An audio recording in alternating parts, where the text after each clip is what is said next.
ఉస్మానియా ఆసుపత్రిలో జూనియర్ డాక్టర్లు ఆందోళనకు దిగారు. ఆసుపత్రిలో విధులను బహిష్కరించి నిరసన తెలిపారు.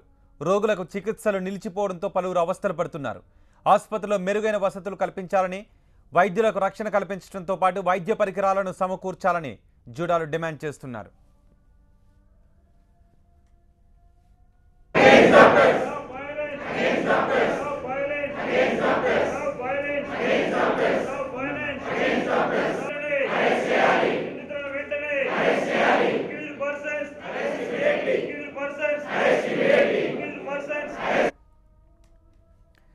జూలై 29న జూనియర్ వైద్యులపై దాడి చేసిన వ్యక్తుల్లో మరొకరిని ఇప్పటివరకు కూడా అరెస్ట్ చేయకపోవడంపై తీవ్ర ఆగ్రహాన్ని వ్యక్తం చేస్తున్నారు జూనియర్ వైద్యులు.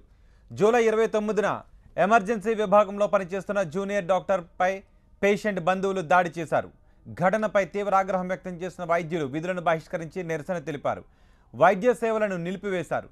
అయితే ఆసుపత్రి సూపరింటెండెంట్ జోక్యం చేసుకొని జూనియర్ వైద్యులతో చర్చించారు. ఆసుపత్రిలో ఎస్పీఎఫ్ భద్రతతో పాటు దాడి చేసిన వారిపై చర్యలు తీసుకుంటామని హామీ ఇచ్చారు. సూపరింటెండెంట్ హామీతో తాత్కాలికంగా ఆందోళనను విరమించారు వైద్యులు. ఆసుపత్రిలో జరుగుతున్న వరుస దాడులపై కమిటీ వేసింది ప్రభుత్వం. వైద్యులపై దాడులు జరగడానికి కారణమేంటి, రోగుల బంధువులు వైద్యులపై దాడి చేయడానికి దారితీస్తున్న పరిస్థితులు ఎందుకు వస్తున్నాయి, ఉస్మానియాలో కనీస సౌకర్యాలు ఉన్నాయా, ఉంటే అవి ఎంతవరకు ఉపయోగంలో ఉన్నాయి, ఇటువంటి అంశాలపై కమిటీ పరిశీలించి రిపోర్ట్ ఇవ్వాలని ఆదేశించింది.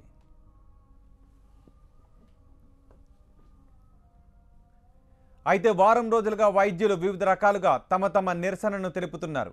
అయితే రేపు వైద్య ఆరోగ్య శాఖ మంత్రిని ఆసుపత్రిని సందర్శించి పరిస్థితిని సమీక్షించనున్నారు.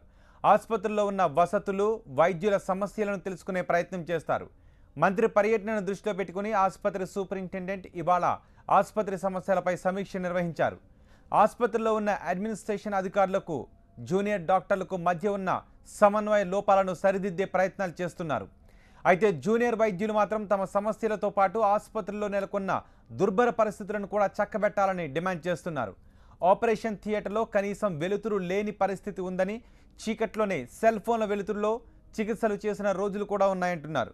వసతులపై ఎప్పుడు అడిగినా సాకులు చెప్పి తప్పించుకుంటున్నారని ఆగ్రహాన్ని వ్యక్తం చేస్తున్నారు.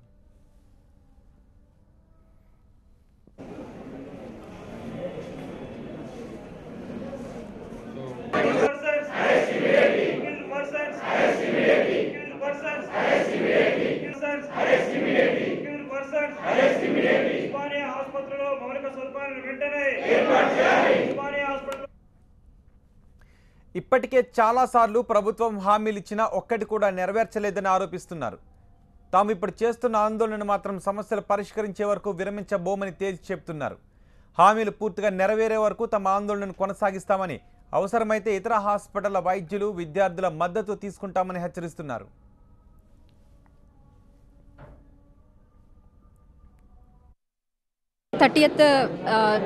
జూలై ఏమంటారు, ఆ రోజు ఒక జూనియర్ డాక్టర్స్ ఇద్దరి మీద అసాల్ట్ జరిగింది.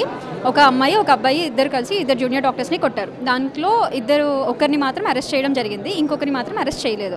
ఫీమేల్ అటెండర్ అరెస్ట్ అవ్వకపోవడానికి కారణాలు అంటే ఆల్మోస్ట్ 1 వీక్ నుంచి అరెస్ట్ చేస్తామని చెప్తున్నారు, ఇప్పుడు వరకు చేయలేదు.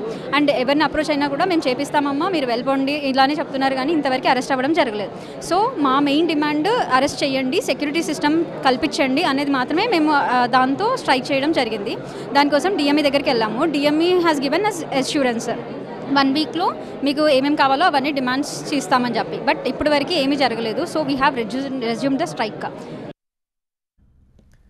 ఆసుపత్రిలో ఆపరేషన్లు చేసే థియేటర్ ఇప్పుడు చూస్తున్నారు, అక్కడ పరిస్థితి చాలా దారుణంగా ఉంది.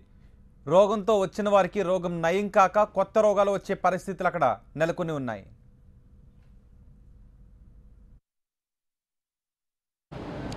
ఇది ఉస్మానియా హాస్పిటల్లో ఎంఓటీ డిపార్ట్మెంట్, అంటే మైనర్ ఆపరేషన్స్ థియేటర్, అంటే చిన్న ఆపరేషన్స్ లాంటివి ఉంటే ఇక్కడే చేస్తారు. కానీ ఇక్కడ పరిస్థితులు ఎట్లా ఉన్నాయి, డాక్టర్స్ ఎట్లా వర్క్ చేస్తారని మనం ఒకసారి చూస్తే ఇదే రూమ్లో ఇన్ఫెక్టెడ్ పీపుల్కి సంబంధించి ఏమైనా గాయాలైనప్పుడు కుట్లు వేయడం అలాంటి పనంతా చేస్తుంటారు. కానీ ఇక్కడ కనీసం లైట్ ఫెసిలిటీ కూడా లేదు. పేషెంట్స్ కానీ డాక్టర్స్ కానీ ఇదే పరిస్థితిలో ఉండి ఇక్కడ వైద్యం చేయాలి, వైద్యం చేయించుకోవాలి. అంటే మైనర్ ఆపరేషన్స్ చేసే థియేటర్లో ఇక్కడ మనం చూస్తున్నాం, ఇది లైట్, ఈ లైట్ కింద పేషెంట్ని కూర్చోబెట్టి ఈ లైట్లో వాళ్ళకి కుట్లు వేయడం కావచ్చు, ఇంకా ఇన్ఫెక్టెడ్ ఏరియాస్కి సంబంధించి వాళ్ళు వైద్యం చేయడం కావచ్చు, ఏదైనా చేయాలి. కానీ ఈ లైట్ పనిచేయడం మానేసి సంవత్సరం అవుతుంది, ఇప్పటి వరకు కనీసం బాగు చేయలేదు. అంటే సంవత్సరం పాటుగా ఇక్కడికి వచ్చే పేషెంట్స్ కేవలం డాక్టర్స్ తమ ఫోన్లో వచ్చే టార్చ్ వేసుకొని వాళ్ళు పేషెంట్స్కి వైద్యం చేస్తున్న పరిస్థితి కనబడుతుంది. మీరు చెప్పండి. ఇక్కడ ఇది ఎంఓటీ యాక్చువల్లీ మైనారిటీ ఇక్కడ చేస్తాము. పేషెంట్స్ యాక్సిడెంట్ అయినా లేకపోతే ఏమైనా ఇన్ఫెక్టెడ్ వూండ్స్ ఏమైనా వచ్చారు ఇక్కడే మేము అంతా చేస్తాము. కానీ చూడండి అసలు ఈ రూమ్లో అసలు ఒక లైట్ కూడా లేదు. ఫ్రమ్ 1 year నుంచి అసలు లైట్ లేదు. Without light only we are working, with mobile lights only we are working. How we should work ఏమీ అర్థం కావట్లేదు. ఇలా పేషెంట్స్ మేము చేస్తూ ఉండాలి and this is going on together. అసలు ఈ రూమ్లో కనీసం లైట్ లేదు, ఫ్యాన్ లేదు, ఏమీ లేదు. ఇంకా ఇన్ఫెక్టెడ్ వూండ్స్ తర్వాత ఏమైనా ఫ్రెష్ వూండ్స్ ఇట్లా యాక్సిడెంట్ కేసెస్ వచ్చిన తర్వాత ఫ్యూచర్ మెటీరియల్స్ ఏమైనా కూడా తేవాలి అంటే పేషెంట్తోనే మేము తెప్పిస్తున్నాము. వాళ్ళ దగ్గర డబ్బులు లేవు అని చెప్తే మరి ఎలా చేస్తాం చెప్పండి ఒకసారి.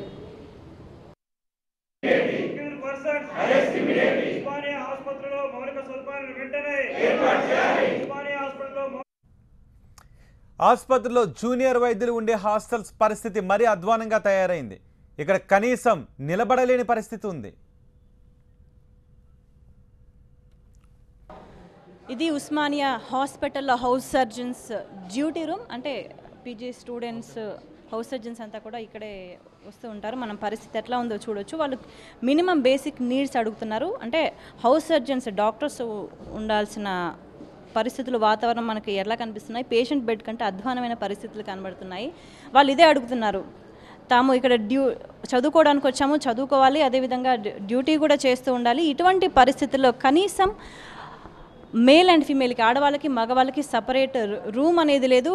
అది లేకపోయినా కానీ కనీసం బేసిక్ నీడ్స్, అంటే ఇంత దుర్భరమైన పరిస్థితుల్లో ఇక్కడ వీళ్ళు డాక్టర్స్ వీళ్ళు ఇక్కడ డ్యూటీస్ చేస్తున్నారనేది మనం అర్థం చేసుకోవచ్చు. సంవత్సరాలుగా ఇదే పరిస్థితి కొనసాగుతుంది. ఏం అడిగినా, ఎన్నిసార్లు అడిగినా ఎక్కడ కూడా మార్పు లేదు మనం చూడొచ్చు. కనీసం అట్లీస్ట్ ట్యాప్స్ కూడా లేవు.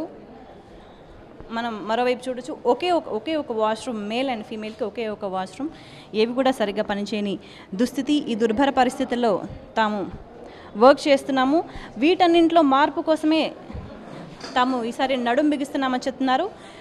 అంటే రేపు మంత్రి రాబోతున్నారు. మరి ఈ పరిస్థితులన్నింటినీ కల్లారా చూసిన తర్వాతైనా మరి సూపరింటెండెంట్ ఎటువంటి రిపోర్ట్ ఇస్తారు, ఇవన్నీ చూసిన తర్వాతైనా కాస్తైనా మార్పు కావాలి అనేసి డాక్టర్స్ కోరుకుంటున్నారు. ఆసుపత్రుల్లో ఉన్న సమస్యలపై జూనియర్ వైద్యులు ఆగ్రహాన్ని వ్యక్తం చేస్తున్నారు. ఎన్నిసార్లు ఆందోళన చేసినా ప్రభుత్వం దిగి రావడం లేదంటున్నారు. పూర్తి సమాచారం స్వేచ్ఛ అందిస్తారు. ఉస్మానియా హాస్పిటల్లో భిన్నమైన పరిస్థితులు కొనసాగుతున్నాయి. దాదాపు 10 రోజుల క్రితం జూనియర్ డాక్టర్లపై జరిగిన దాడికి నిరసనగా, అదేవిధంగా ఆసుపత్రిలో ఉన్న సౌకర్యాలకు సంబంధించి, వసతులకు సంబంధించి వాటిని మెరుగుపరచాలంటూ కూడా డాక్టర్లంతా నడుం బిగించారు. వాళ్ళు ఏ సౌకర్యాలు లేకుండా ఉన్నాయి, ఎటువంటి కొరత ఉంది, దానికి సంబంధించి సూపరింటెండెంట్తో కలిసి వాళ్ళు పర్యవేక్షణ చేస్తున్నారు. ఎందుకంటే రేపు మినిస్టర్ రాబోతున్నారు. దానికి సంబంధించి హాస్పిటల్లో వసతులు మెరుగుపరచడానికి ఏమేం కావాలి, ఏమి అవసరం అనే దానికి సంబంధించి కూడా వాళ్ళు మాట్లాడుతున్నారు. మనం ఇక్కడ ఉన్నారు, డాక్టర్స్ ఉన్నారు, మనం మాట్లాడదాం. ఏం చేస్తున్నారు? గత నెల 29th నాడు ఇంటెన్సివ్ మెడికల్ కేర్లో జనరల్ మెడిసిన్ పీజీ పైన 2 గర్ల్స్ హౌస్ సర్జన్స్ పైన ఒక పేషెంట్ అటెండెన్స్ దాడి చేయడం జరిగిందండి. సో దానిలో భాగంగా మేము స్ట్రైక్ వెళ్ళడం జరిగింది. స్ట్రైక్లో భాగంగా మెయిన్గా ఇక సెక్యూరిటీ సిస్టమ్ను స్ట్రెంథెన్ చేయాలని చెప్పడం జరిగింది. తర్వాత CCTV కెమెరాస్, తర్వాత ఎలక్ట్రానిక్ బజర్ సిస్టమ్ను ఏర్పాటు చేయాలని చెప్పి డిమాండ్ చేయడం జరిగింది. సో అన్ని డిమాండ్లు మీకు నెరవేరుస్తామని చెప్పి DME గారు లిఖితపూర్వకంగా రాసివ్వడం జరిగింది. అయితే ఒక సెక్యూరిటీ సిస్టమ్ ఏర్పాటు చేయడానికి లేట్ అవుతా ఉంది. అదేవిధంగా మీరు అన్ని ఉస్మానియా హాస్పిటల్లో ఉన్నటువంటి అన్ని విభాగాలు చూసుకుంటే ఇంటెన్సివ్ మెడికల్ కేర్ యూనిట్ కానీ, సర్జికల్ ICUలు కానీ, అక్యూట్ మెడికల్ కేర్ కానీ, లోపల ఉన్నటువంటి ఇన్ఫ్రాస్ట్రక్చర్ చాలా ల్యాకినా ఉంది. లోపల ఉన్నటువంటి మినిమం BP ఆపరేటర్స్ కానీ, గ్లూకోమీటర్స్ కానీ, ఆక్సిజన్ కనెక్టర్స్ కానీ, వెంటిలేటర్స్ కానీ, తర్వాత ఎమర్జెన్సీ డ్రగ్స్ కానీ ఇవన్నీ కూడా ల్యాకినా ఉంది. వీటిని వెంబడి ఏర్పాటు చేయాలని చెప్పి మేము డిమాండ్ చేయడం జరిగింది. సో దానిలో భాగంగా ఈరోజు నిన్న హెల్త్ మినిస్టర్ గారితో కూడా చర్చలు జరపడం జరిగింది. సో రేపు వచ్చి అన్నీ పరిష్కరిస్తామని చెప్పడం జరిగింది. సో దానిలో భాగంగా ఈరోజు సూపరింటెండెంట్ గారితో మరి రౌండ్స్ చేస్తూ ఇక్కడ ఏమేమి ఇన్ఫ్రాస్ట్రక్చర్ ఏమేమి కావాలో, తర్వాత ఏమేమి అన్ని విభాగాల్లో ఇప్పుడు థియేటర్స్ కానీ, తర్వాత ఎమర్జెన్సీ విభాగాల్లో ఏమేమి రిక్వైర్మెంట్స్ ఏం కావాలి, ఇన్ఫ్రాస్ట్రక్చర్ ఏం కావాలని చెప్పి జూనియర్ డాక్టర్ ఈరోజు నిరసనలో భాగంగా వారితో రౌండ్స్ వేయడం జరుగుతుంది. అంటే ఇప్పటి వరకు మార్నింగ్ నుంచి ఇప్పటి వరకు కూడా ఎటువంటి సౌకర్యాలు ఏమి కనిపించింది? ఏ డిపార్ట్మెంట్? ఫస్ట్ క్యాజువాలిటీ విజిట్ చేయడం జరిగింది. క్యాజువాలిటీలో ఏమేమి లేవో అది సార్ పర్యవేక్షణలో చూసినాము.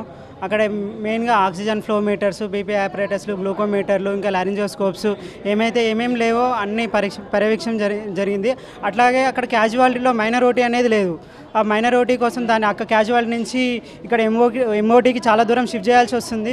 సో అక్కడ పాసిబిలిటీ ఉంటుంది ఆ మైనర్ ఓటీ ఏర్పాటు, దాని గురించి చర్చించడం జరిగింది. అక్కడ ఇంతకుముందు పాత క్యాజువాలిటీలో మైనర్ ఓటీ ఉంది, దాన్నే రెన్యువేట్ చేస్తాం, దాన్ని మళ్ళీ రెన్యువేట్ చేస్తాము, మళ్ళీ అక్కడనే పెడతాము అని సార్ హామీ ఇవ్వడం జరిగింది. అట్లనే ఇప్పుడు ఇక్కడ ఎంఓటీ కూడా పర్యవేక్షించడం జరిగింది. అట్లనే బేసిక్ ఇంటర్న్స్కి ఏమైతే ప్రాబ్లమ్స్ ఉన్నాయో, ఇప్పుడు డాక్టర్లు ఇక్కడ ఇంటర్న్స్ 36 అవర్స్ కంటిన్యూస్గా పనిచేస్తుంటారు. వాళ్ళకి కనీసం గర్ల్స్కి బాయ్స్కి సపరేట్ రూమ్ లేదు.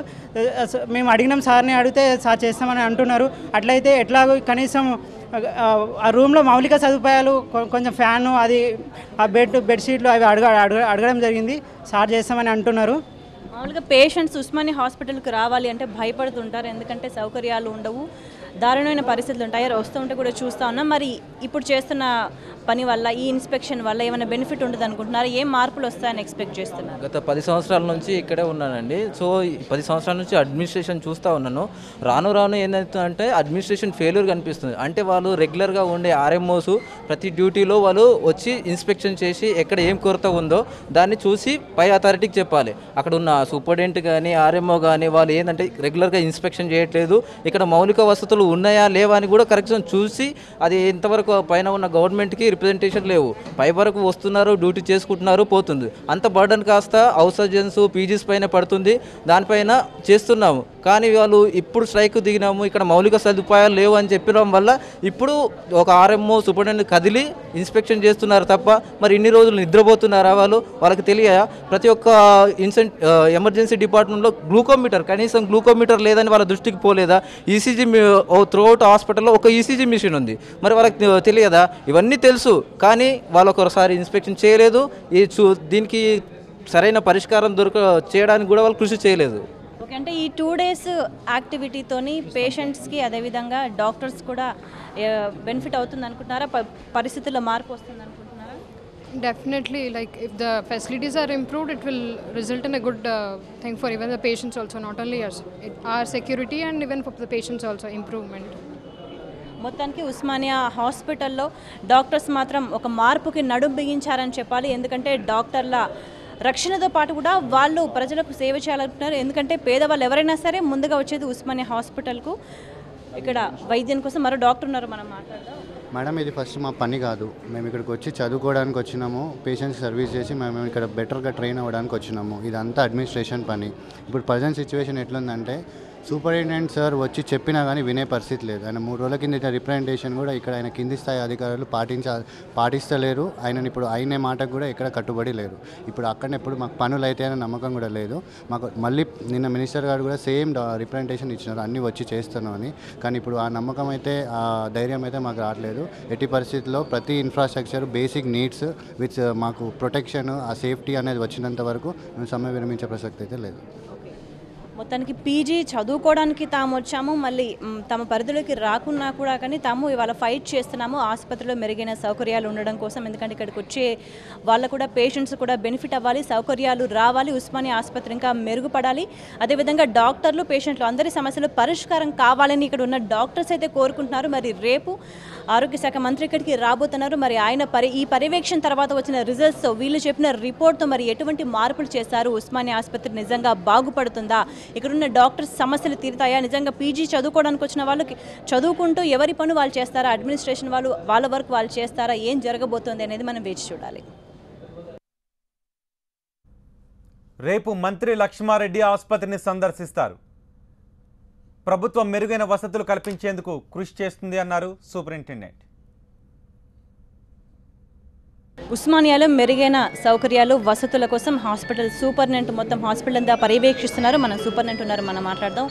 ఎటువంటి అవసరాలు కనిపిస్తున్నాయి మీకు హాస్పిటల్లో పర్యవేక్షణ? అదేనమ్మా, కమ్యూనికేషన్ గ్యాప్స్ చాలా ఎక్కువగా ఉన్నాయి. ఒకటి అది కట్ డౌన్ చేయాలని చూస్తున్నాము. తర్వాత ఏంటంటే లైక్ కొన్ని మేజర్ ఐటమ్స్ ఉన్నాయి, కొన్ని మైనర్ ఐటమ్స్ ఉన్నాయి. మైనర్ ఐటమ్స్ అన్నీ తెప్పిస్తున్నాము, that will set right. Major ఎక్విప్మెంట్కు టీఎస్ఎండిఎస్ ఆర్గనైజేషన్ ఉంటుంది, దానికి ఆల్రెడీ లెటర్స్ పెట్టాము. Will pursue that and complete that work. ఏ డిపార్ట్మెంట్స్లో ఏ విభాగాల్లో మీకు ఎక్కువగా నీడ్ కనిపిస్తుంది వసతులకు సంబంధించి? ఇవి జనరల్గా అన్ని డిపార్ట్మెంట్స్లో ప్రొఫెసర్స్ హెడ్స్ ఉంటారు, చూసుకుంటూ ఉంటారు. కొన్ని కామన్ ఏరియాస్ లైక్ ఇప్పుడు this is minor theatre, emergency theatre, and ఇటువంటి ఏరియాస్లో కొంచెం ప్రాబ్లం ఎక్కువగా ఉంటుంది. ఎందుకంటే multiple specialists are working here. Multiple specialist అన్నప్పుడు ఒక కోఆర్డినేటెడ్గా ఒకరు కోఆర్డినేట్ చేయడం కొంచెం కష్టం అవుతుంది. ఇటువంటి చోట్ల ఎక్కువ డెఫిషియన్సీ కనపడుతుంది.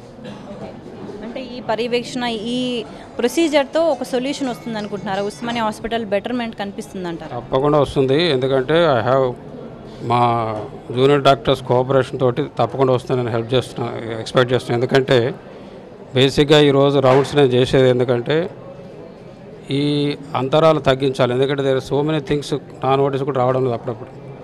అందుకని ఇప్పుడు అవన్నీ డైరెక్ట్గా ఇంటరాక్ట్ కావడానికి వచ్చాను. నా ఉద్దేశంలో వీరందరి సహకారంతో ఒక వారం 10 రోజుల్లో నా వరకు ఉన్నటువంటివన్నీ రెక్టిఫై చేయగలుగుతాను. ఎందుకంటే లైక్ ఫర్ ఎగ్జాంపుల్ మానిటర్స్ తక్కువ ఉన్నాయన్నారు. మానిటర్స్కి ఆల్రెడీ, ఎందుకంటే ఇది స్ట్రైక్ ఇప్పుడు ఈవేళ స్టార్ట్ చేయలేదు వీరు. ఇప్పుడు మనం స్టార్ట్ చేసింది 31st స్టార్ట్ చేశారు. 31st నాడే చెప్పారు నాకు, సార్ తొందరగా ఇంప్రూవ్ చేయాలి. సో ఆ డైరెక్షన్లో మేము ఒకటి సెక్యూరిటీ గురించి ఎస్పీఎఫ్ కమాండెంట్ వచ్చారు, ఎస్పీఎఫ్ కమాండెంట్ రౌండ్ చేశారు, ఆయనకు రిపోర్ట్ ఇచ్చారు, దాన్ని పర్సూ చేస్తున్నాము. తర్వాత కొంత స్టాఫ్ షార్టేజ్ కొరకు పేషెంట్ కేర్ ప్రొవైడర్స్ అని ఉంటారు, వారిని కూడా మేబీ 1 or 2 డేస్లో వారిని కూడా రిక్రూట్ చేస్తున్నాం. ఇది ఆల్రెడీ కొంతమంది ఉన్నారు, ఇంకొంతమంది రిక్రూట్ చేస్తున్నాం. తర్వాత ఇంకోటి ఏంటంటే absenteeism in 4th class, certain things are not coming to my notice. అది వేళ ప్రత్యేకంగా తెలుసుకోవడం కూడా జరిగింది.